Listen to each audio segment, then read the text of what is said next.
Hey y'all, NoKnow here. I'm coming to you from the NoKnow Mobile today, but today's video is not about how to build a camper van. Today we're going to answer the question, can you straighten a pin after it has been bent? Now, the short answer to this question is no, you cannot. And you may try, and you may come close.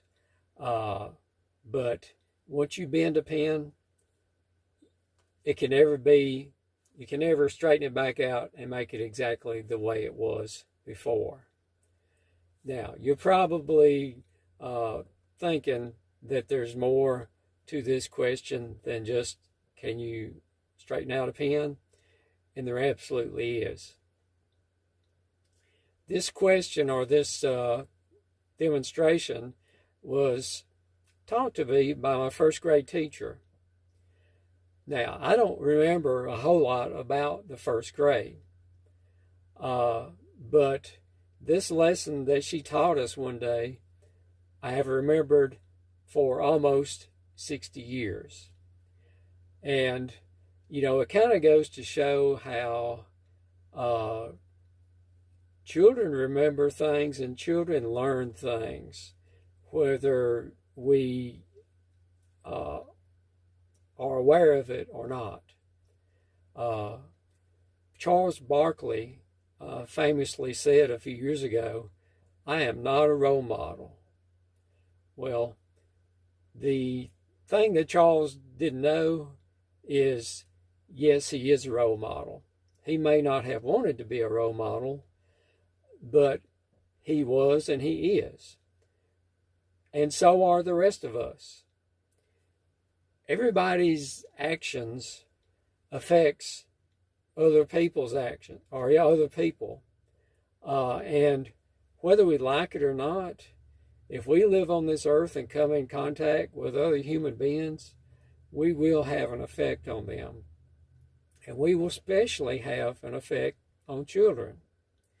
So if you have children or grandchildren, or you come into contact with children a lot, just remember you have a choice, and you can either be a good influence, a positive role model for children, or not.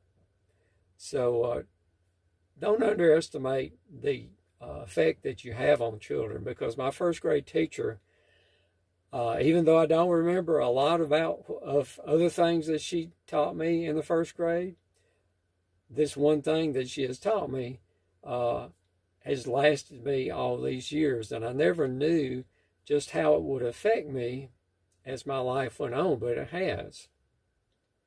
So anyway, what she simply did one day in class was she took a pen and she held it up and she bent it.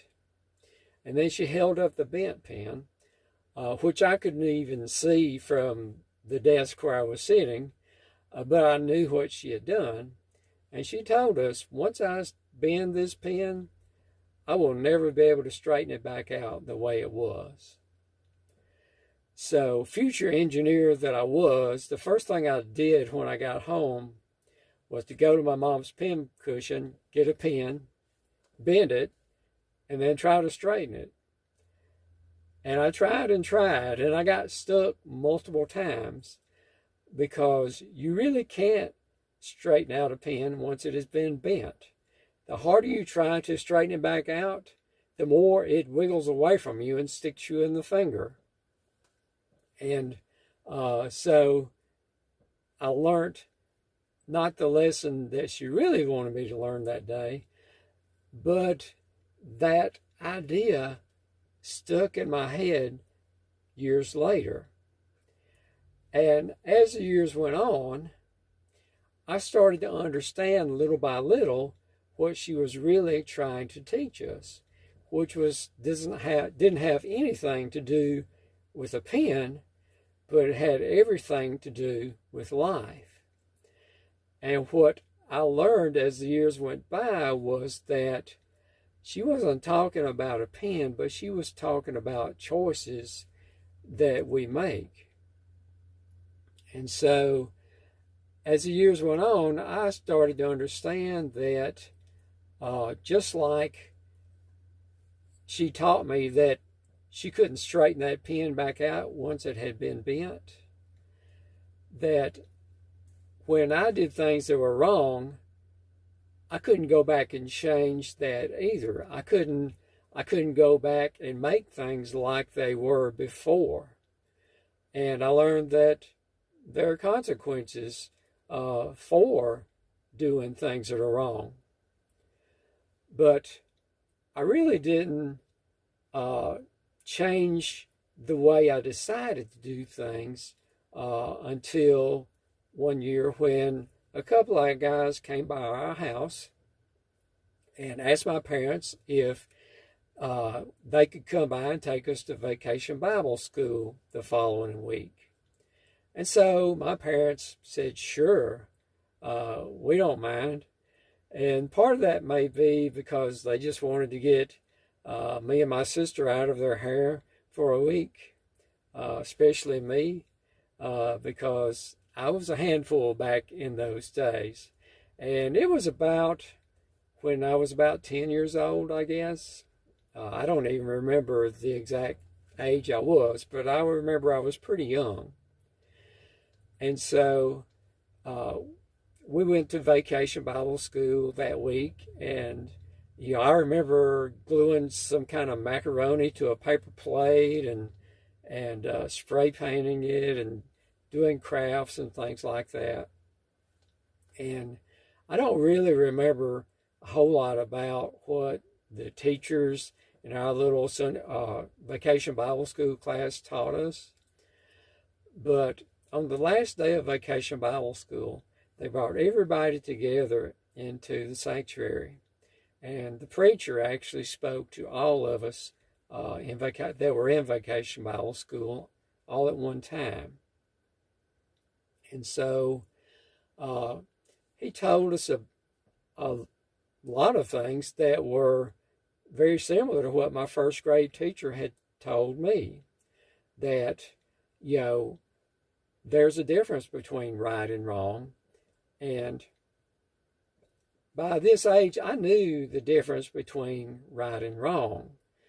But the problem I had was, even though I knew the difference between right and wrong, what motivated me to make the choice to do right or the choice to do wrong was based on whether I thought I would get caught or not.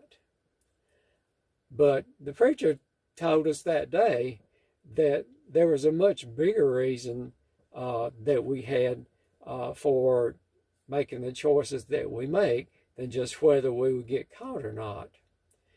And that was because, even though I hadn't done anything that was really bad by the time I was 10 years old, I had never been, arrested or put in jail or anything like that. But what he taught us was that things that I had done that were wrong in my past, that I didn't think were a big deal, it was a big deal to God. And I didn't know a lot about God before that time. And,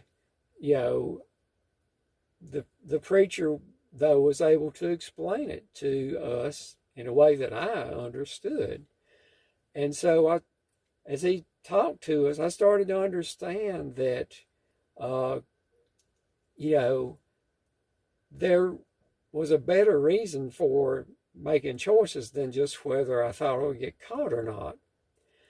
The reason I should have, and I realized it that day, was that when I chose to do wrong, it didn't just affect the people that I had hurt, but it also affected my relationship with God, which I really didn't have one at that time. But as the preacher talked, I started to realize that I needed to, and that my motivation for the choices I made should be different. And So I don't really remember a lot of the specific things that the preacher told us that day, except for one thing, and it was a Bible verse that he read to us, and it's from Revelation 3:20. And so I'm going to read it to you just like he read it to us that day. And this is Jesus speaking, and it says, "Behold, I stand at the door and knock. If anyone hears my voice and opens the door, I will come into him, and I will dine with him, and he with me." Now, when the preacher read that Bible verse, he knocked on the wooden podium that he was standing at. And when I heard those words and I heard that knock, it was like Jesus was knocking on the very door of my heart. And I knew at that time that I was responsible for things that I did that were wrong, and that God didn't want me to do things that were wrong. And as long as I did, that I was not in a right relationship with God at all. And so the preacher told us how that we could have a right relationship with Jesus again, because he died to pay the price for my sins so that I wouldn't be guilty anymore. And so when the preacher read that to me, and I felt Jesus knocking on the door of my heart, and I didn't hear an audible voice, but in my heart I heard him say, "Can I come in and save you from your sins so that you don't have to feel this guilt problem anymore, but you can be free from that?" And so that day I said, "Yes, come on in, and help make the relationship that we should have already had together a right relationship." And so I didn't understand a lot of things back then, but I understood enough. I understood that there was a barrier between me and God that I couldn't do anything about, but that Jesus came to this earth to die for my sins, to take care of that problem once and for all. And so I did allow Jesus to save me from my sins that day. And, my life didn't change a lot at that time, but as the years have gone by, I've grown closer and closer to Jesus, and he's taught me more and more. And so now I don't have to worry about whether my life has been bent all different directions by the choices I've made and the things that I've done, because I know that Jesus paid the price that it took to straighten my life back out again. And no matter what happens in my life from this point on, my life will always be straight no matter what I do, because Jesus paid the price for me. Now, I don't know where you stand in your relationship with God, but the next video is going to explain in more detail how you can have a right relationship with God too. So I hope y'all will come back for that one.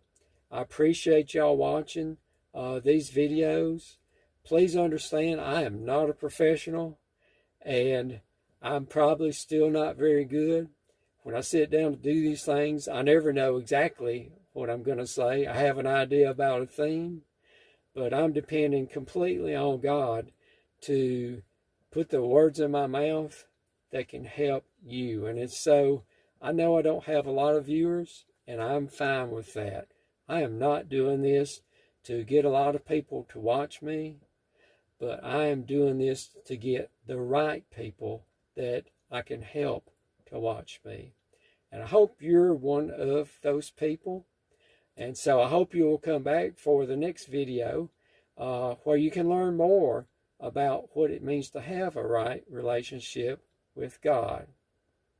So until next time, may God bless you each and every one, and vaya con Dios.